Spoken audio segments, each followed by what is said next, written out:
Item ಯಾವುದೇ ಇರಲಿ try ಮಾಡಿ ಆಚಿ ಚಿಕನ್ ಮಸಾಲ. FDA ಜಯಲಕ್ಷ್ಮಿ ಅನುಮಾನಾಸ್ಪದ ಸಾವು ಪ್ರಕರಣಕ್ಕೆ ಇದೀಗ ದೊಡ್ಡ ಟ್ವಿಸ್ಟ್ ಸಿಕ್ಕಿದೆ.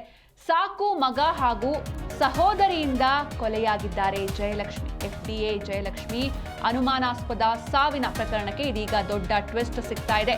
ಸಾಕು ಮಗ ಹಾಗೂ ಅವರ ಸಹೋದರಿಯಿಂದಲೇ ಕೊಲೆಯಾಗಿ ಹೋಗಿದ್ದಾರೆ ಜಯಲಕ್ಷ್ಮಿ. 58 ವರ್ಷದ ಜಯಲಕ್ಷ್ಮಿ ಕೊಲೆಯ ಆರೋಪಿಗಳನ್ನ ಇದೀಗ ಪೊಲೀಸರು ವಶಕ್ಕೆ ಪಡೆದಿದ್ದಾರೆ. ತಂಗಿ ಅನಸೂಯ ಹಾಗೂ ಸಾಕು ಮಗ ಚಂದ್ರಶೇಖರ್ ಅರೆಸ್ಟ್ ಆಗಿದ್ದಾರೆ. ತಂಗಿಯ ಪುತ್ರ ಚಂದ್ರಶೇಖರ್ನನ್ನ ದತ್ತು ಪಡೆದಿದ್ರು ಜಯಲಕ್ಷ್ಮಿ ಅವರು. ಚಿಕ್ಕನಾಯಕನಹಳ್ಳಿಯ ಜೋಗಿಹಳ್ಳಿಯಲ್ಲಿ ಒಂದು ಕೊಲೆ ನಡೆದಿತ್ತು. ಕೊಲೆ ಬಳಿಕ ದಿಢೀರಂತ ಇವರು ಅಂತ್ಯಕ್ರಿಯೆಗೆ ಮುಂದಾಗ್ತಾರೆ. ಆರೋಪಿಗಳು ಹೃದಯಾಘಾತದಿಂದ ಮೃತಪಟ್ಟಿದ್ದಾರೆ ಅಂತ ಎಲ್ಲರೂ ಕೂಡ ಇವರು ನಂಬಿಸಿರ್ತಾರೆ. ಕೊನೆ ಕ್ಷಣದ ಕಾರ್ಯದ ವೇಳೆ ಚಿಕ್ಕನಾಯಕನಹಳ್ಳಿ ಪೊಲೀಸರು ಎಂಟ್ರಿ ಆಗ್ತಾರೆ. BO ಕಚೇರಿಯ FDA ಉಸಿರುಗಟ್ಟಿಸಿ ಕೊಲೆ ಮಾಡಿರೋದು ಸ್ಪಷ್ಟವಾಗಿ ಗೊತ್ತಾಗುತ್ತೆ. ಅಂದ್ರೆ ಕೊಲೆ ಮಾಡ್ತಾರೆ, ತದನಂತರದಲ್ಲಿ ತುಂಬಾ ಆತುರವಾಗಿ ಅಂತ್ಯಕ್ರಿಯೆಗೆ ಮುಂದಾಗ್ತಾರೆ. ಹಾರ್ಟ್ ಅಟ್ಯಾಕ್ ಅಂತ ಹೇಳಿ ಎಲ್ಲರನ್ನು ನಂಬಿಸಿರ್ತಾರೆ. ಆದ್ರೆ ಯಾವಾಗ ತನಿಖೆ ಆರಂಭವಾಗುತ್ತೆ, ಉಸಿರುಗಟ್ಟಿಸಿ ಕೊಲೆ ಮಾಡಿರೋದು ಸ್ಪಷ್ಟವಾಗುತ್ತೆ. ಇದೀಗ ಆರೋಪಿಗಳು ಅರೆಸ್ಟ್ ಆಗಿದ್ದಾರೆ. ದತ್ತು ತಗೊಂಡು ಅವನ ಹೆಸರು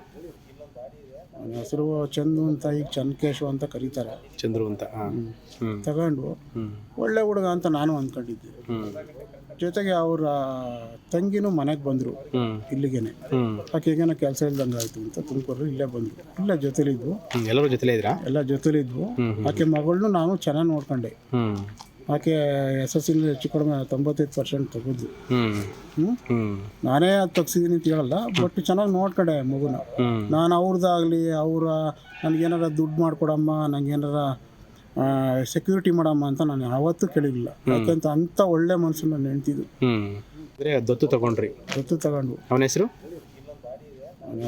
ಚಂದು ಅಂತ, ಈಗ ಚನ್ಕೇಶು ಅಂತ ಕರೀತಾರೆ. ಚಂದ್ರು ಅಂತ ತಗೊಂಡು ಒಳ್ಳೆ ಹುಡುಗ ಅಂತ ನಾನು ಅಂದ್ಕೊಂಡಿದ್ದೆ. ಜೊತೆಗೆ ಅವರ ತಂಗಿನೂ ಮನೆಗೆ ಬಂದರು ಇಲ್ಲಿಗೇನೆ. ಆಕೆಗೇನೋ ಕೆಲಸ ಇಲ್ದಂಗೆ ಆಯ್ತು ಅಂತ ತುಮಕೂರು ಇಲ್ಲೇ ಬಂದರು. ಇಲ್ಲ ಜೊತೆಲಿದ್ವು, ಎಲ್ಲ ಜೊತೆಲಿದ್ವು. ಆಕೆ ಮಗಳನ್ನೂ ನಾನು ಚೆನ್ನಾಗಿ ನೋಡ್ಕೊಂಡೆ. ಆಕೆ SSLC ಹೆಚ್ಚು ಕಡಿಮೆ 95% ತೆಗೆದ್ಲು. ನಾನೇ ಅದು ತೆಗ್ಸಿದ್ದೀನಿ ಅಂತ ಹೇಳಲ್ಲ, ಬಟ್ ಚೆನ್ನಾಗಿ ನೋಡ್ಕೊಂಡೆ ಮಗುನ. ನಾನು ಅವ್ರದ್ದಾಗಲಿ ನನಗೇನಾರ ದುಡ್ಡು ಮಾಡಿಕೊಡಮ್ಮ, ನನಗೇನಾರ